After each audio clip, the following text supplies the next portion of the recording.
We finish off the review of the San Jose Sharks prospects by looking at the 2023 draft class, and oh boy.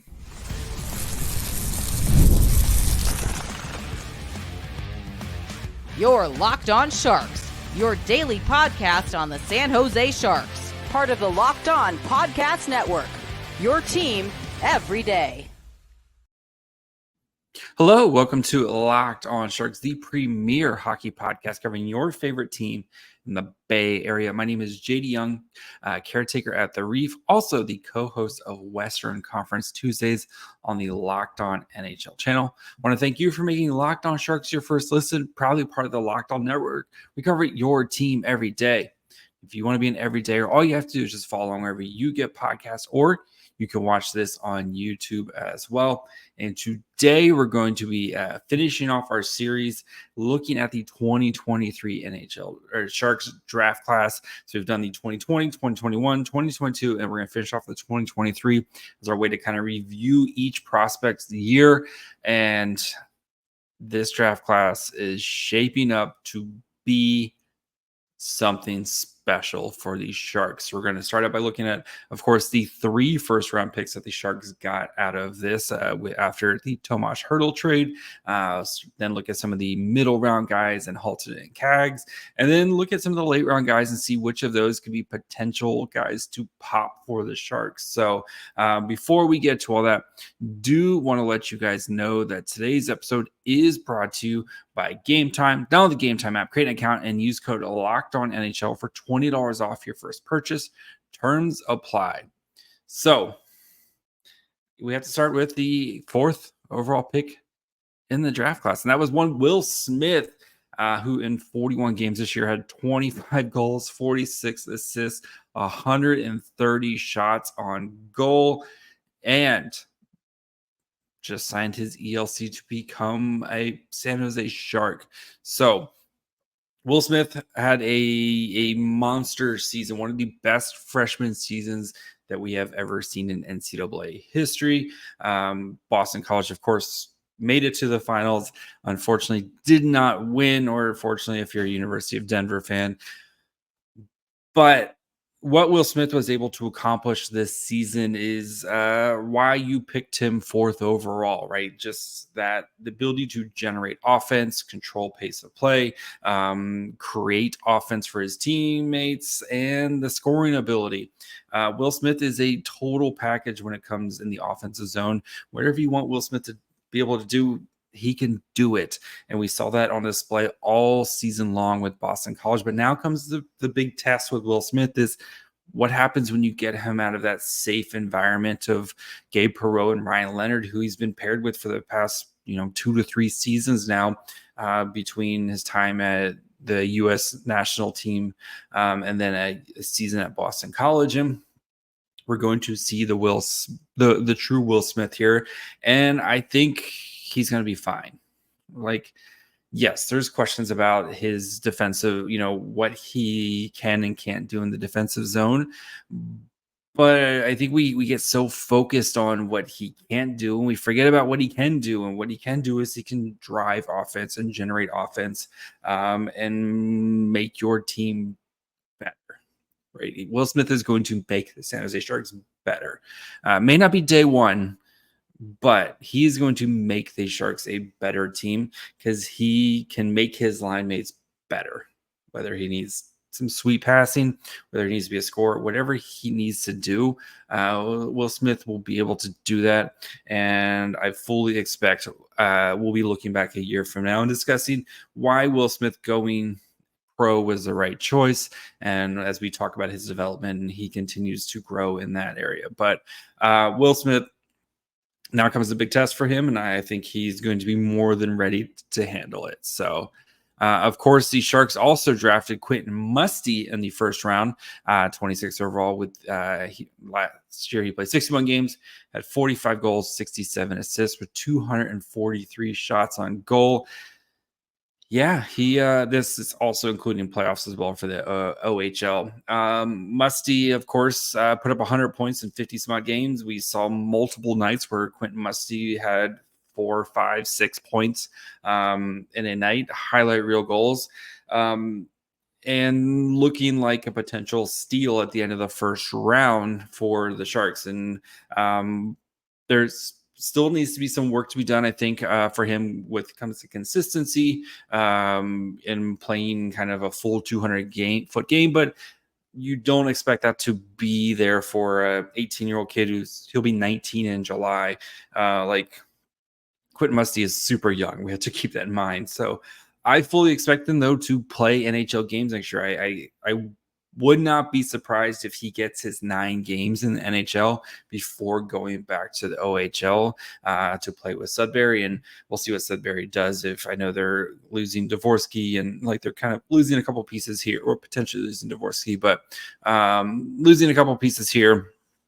They could be one of those teams where they sell a bunch of guys for a bajillion draft picks, as you see in these CHL trades. But Musty's set to go back and just have a monster season in the OHL.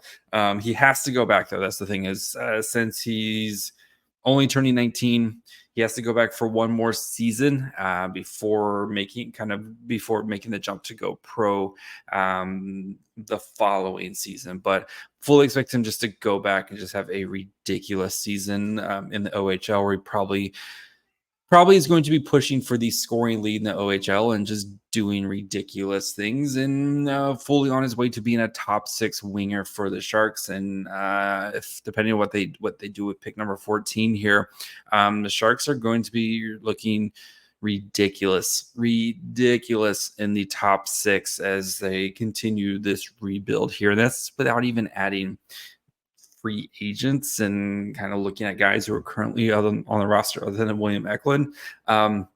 This top 6 for the Sharks is going to be is working its way to be a legitimate, like, one of the best top 6s potentially. If everyone hits what we think they're going to do, the Sharks top 6 is looking dangerous. So, and then of course the Sharks acquired David Edstrom in the Tomas Hertl trade. So he was first round pick from Vegas, played with Frölunda in the SHL this year, played 58 games, including playoffs, 9 goals, 16 assists, with 64 shots on goal. Got to watch a couple of his playoff games, and he was playing big minutes for Frölunda, and he's going to be back with Frölunda next year. Like, no rushing him. I fully expect him to have another kind of big season for them. Should be in World Juniors as well for Team Sweden. Like, Edstrom is going to be a super solid probably super solid third line center who's going to be able to play a full 200-foot game. And if you have Macklin Celebrini, Will Smith, and then either Edstrom or Beasted playing down your middle there, that's really nice. That's shaped up to really, really nice. And maybe Edstrom doesn't have as high of a ceiling as some other guys, but he's going to be an NHL player because of the way his kind of attention to detail on defense. And I think the way he kind of thinks the game as well. You already see it watching his SHL games here. I think he's a little bit more refined, comparing him to Beasted in that the defensive zone. And once he gets to the smaller ice, I think those details are going to be even more like kind of highlighted because of one, he doesn't have as much space to cover. But two, I think Edstrom is on his way to being a really, really solid third line center. And if you need him to play top 6, I think he'll be able to complement whatever you need up front. So yeah, these three picks here, I know the Sharks didn't have Edstrom when they started the draft, or at the start of the year and at the draft, but these 3 picks are your foundation, combined with the Sharks 2 picks in the first round of the 2024 draft. These 5 picks overall are going to be massive in the direction of the Sharks, and if they pan out or get close to what we expect them to be, this is going to be the core of your team for the next 10 to 15 years.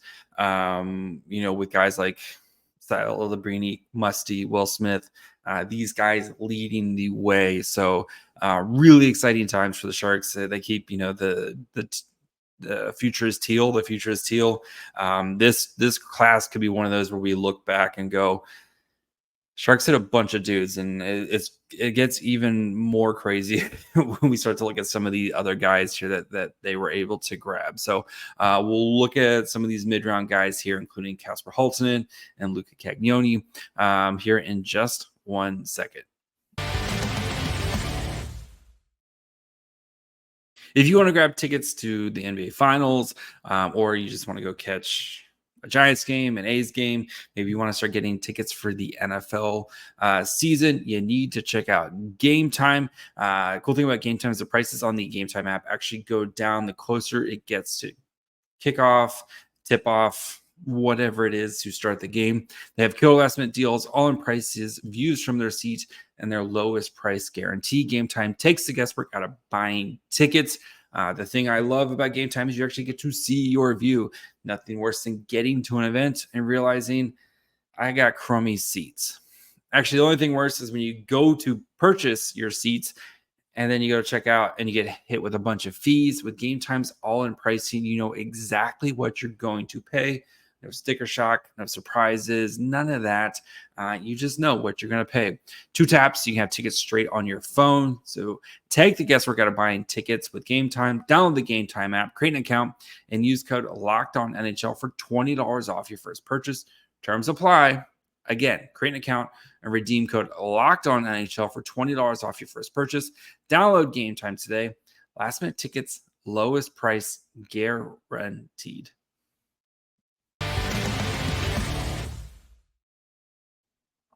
All right,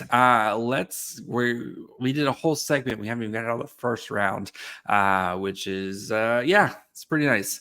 So, of course, in the second round, the Sharks drafted Kasper Halttunen. He played all the games this year, 79 games in the OHL, including the playoffs, Memorial Cup, everything. 53 goals, 39 assists, 285 shots on goal. And Halttunen is a player, I think, who's grown on me as the season has gone on. Very much power play specialist, and there's still going to be that part of his game, right? Where he's going to need to work on. I think the skating needs to get cleaned up. You saw, watching the playoffs where he just not the cleanest of skaters, especially maybe kind of with his starts there. And I think that's something that he'll need to continue to work on as he continues his career. But my goodness, that man can shoot a puck like nobody's business. And if you just park him on, kind of park him in the faceoff dot and have Will Smith, Quentin Musty, William Macklin Celebrini skating around and just flinging him pucks, he's going to score a bajillion goals just by doing that. So I think with Halttunen, it's the thing I've been most impressed by is his ability to I've continued to work on areas of his game, and I've seen his ability to forecheck, I think, really grew and became an important part of London's success, especially in games where they were down.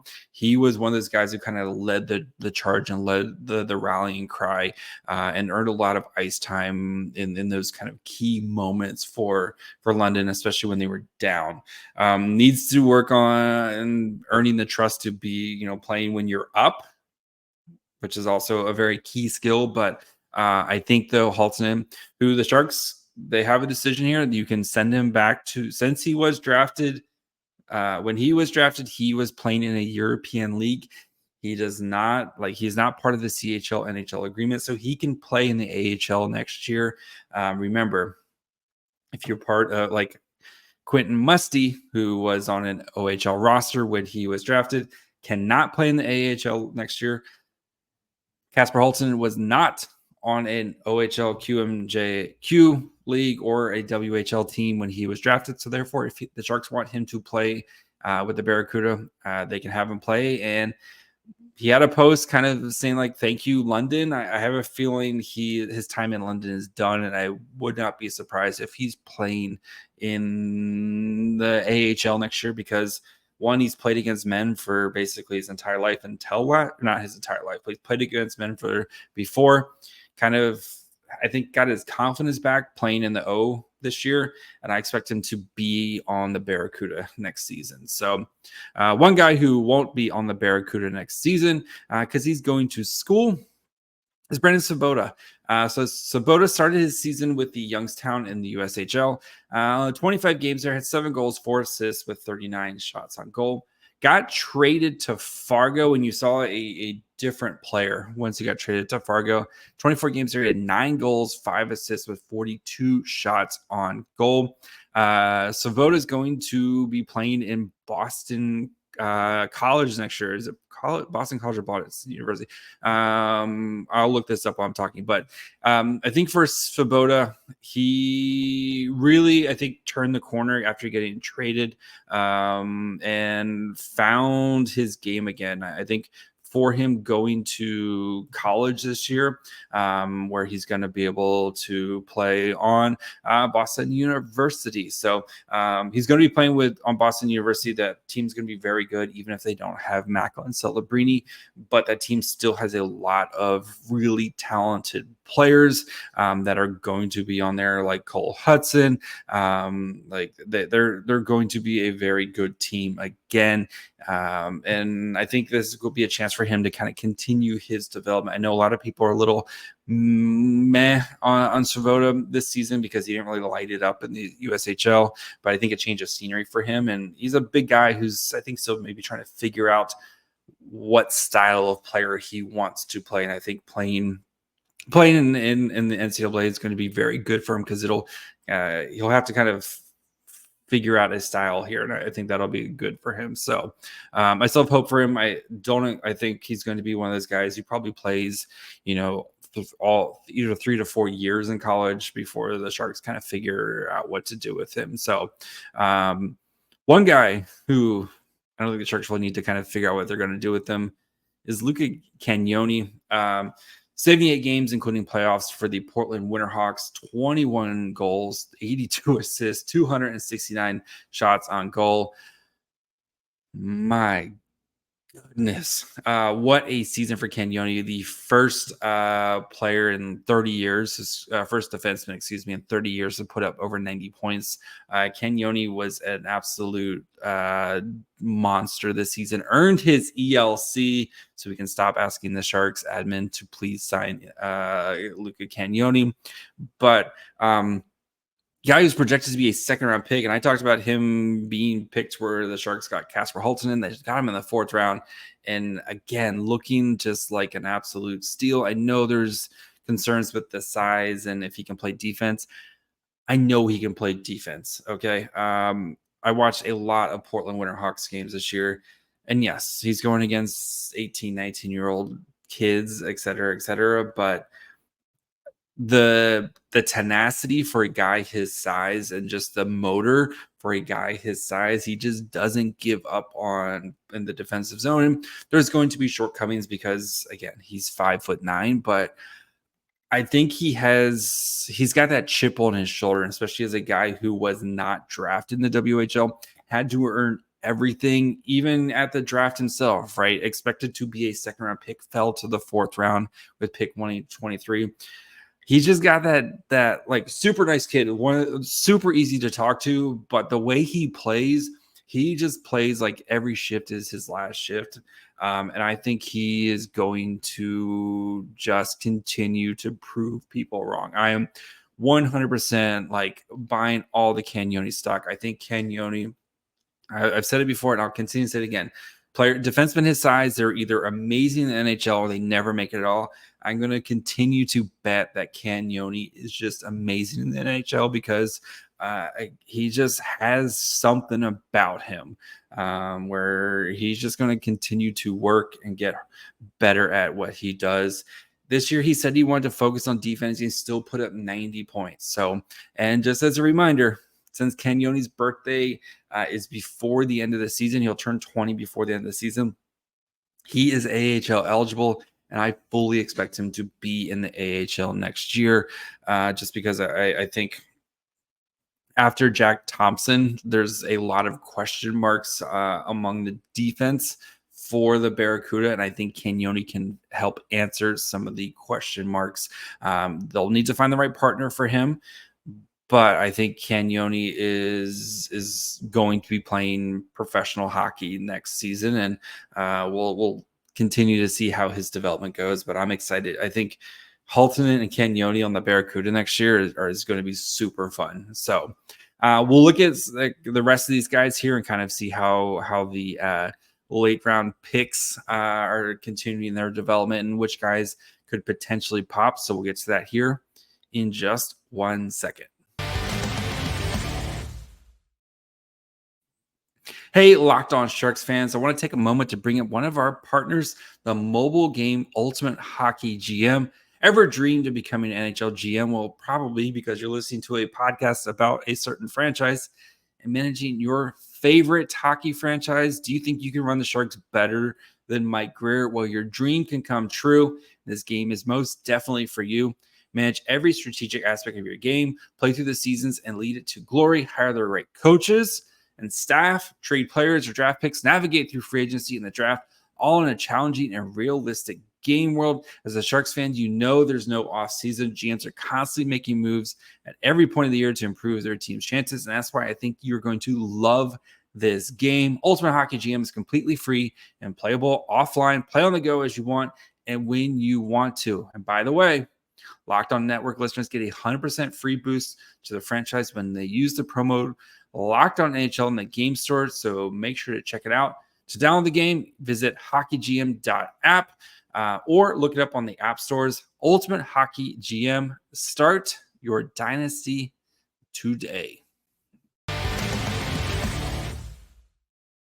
right, let's finish up here with some of the late round picks. We're going to start with Axel Landen, who the Sharks picked in the 5th round. I'm going to be honest, I haven't watched much of Landen. He is a very much defensive defenseman.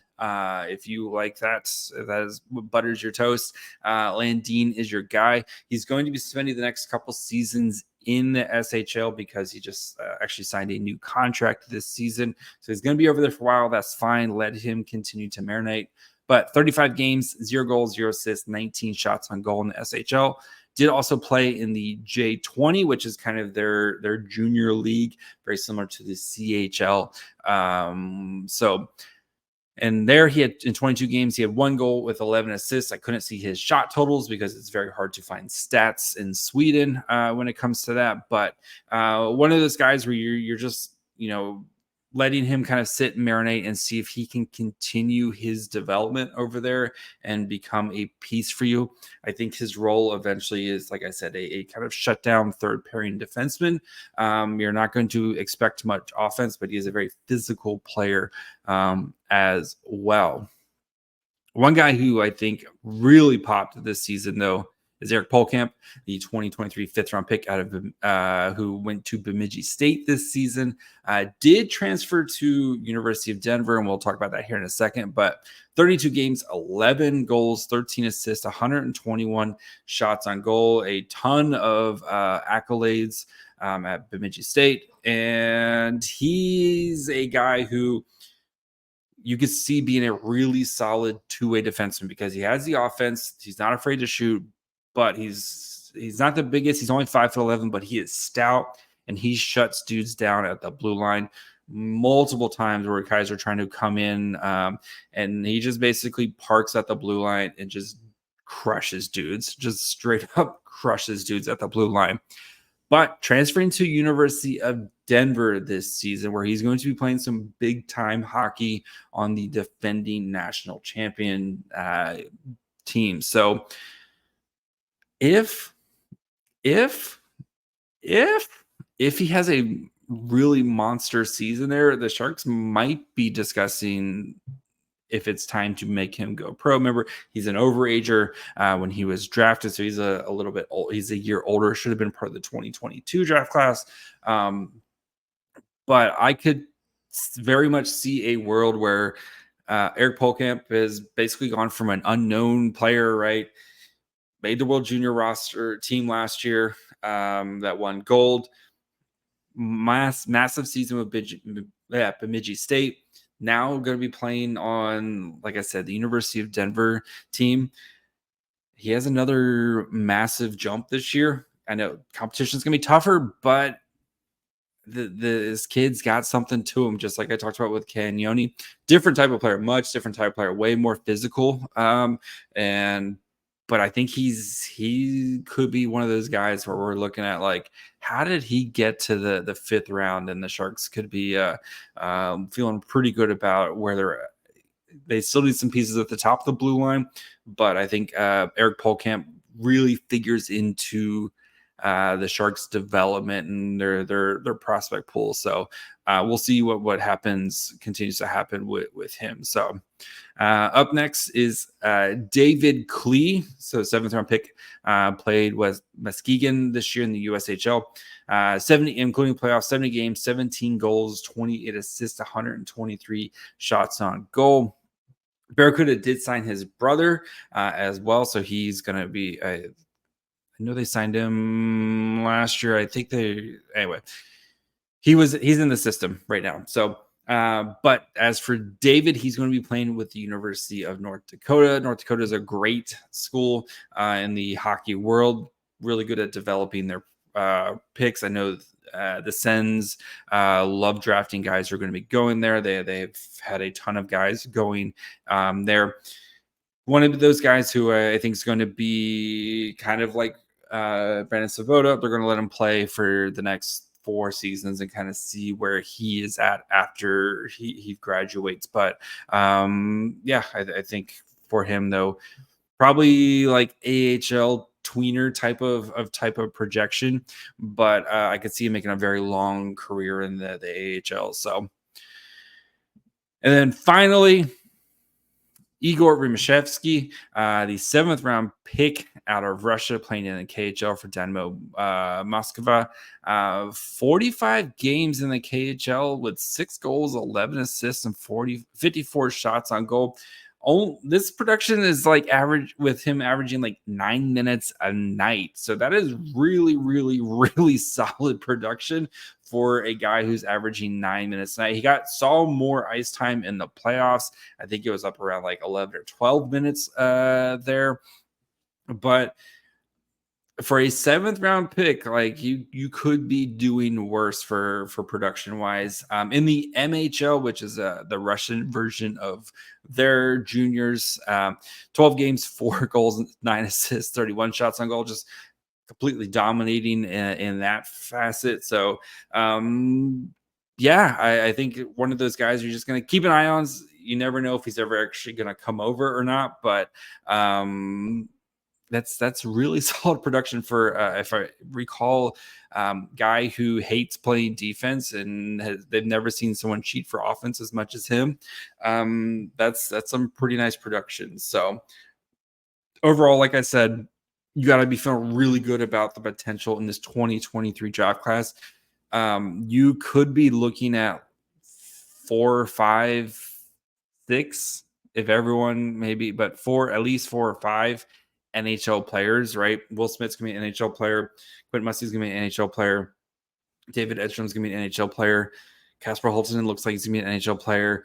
Luca Cagnoni or Eric Pohlkamp, if one of those guys. Like, you're looking at a huge building block type of draft for the Sharks. If all these guys continue their strong development, and this might be that class where you look back and you said, yep, this is the class that turned the Sharks franchise around. This paired with the 2024 draft class. But yeah, man, this is the draft class where you say, yep, the future is definitely teal. So that's going to be it for me today. Tomorrow, I promise, we will have more draft stuff. It's been a week with trying to get that stuff kind of taken care of.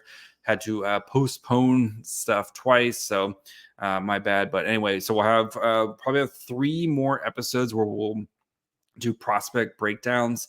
And then we'll continue to look at the rest of the Sharks off season, what they need to do. We'll probably have I'll probably do my top 10 Sharks prospects list before the draft, and then I'll probably do one after the draft too. So plenty of good stuff here coming as we're rolling towards the draft, guys. We're like 2 weeks away from the draft. So make sure you guys are following wherever you get podcasts. And of course, you can watch on YouTube as well. Follow the show on Twitter, Facebook, and Instagram at Locked On Sharks. Follow me on Twitter at MyFryHole. Till tomorrow. Bye, friends.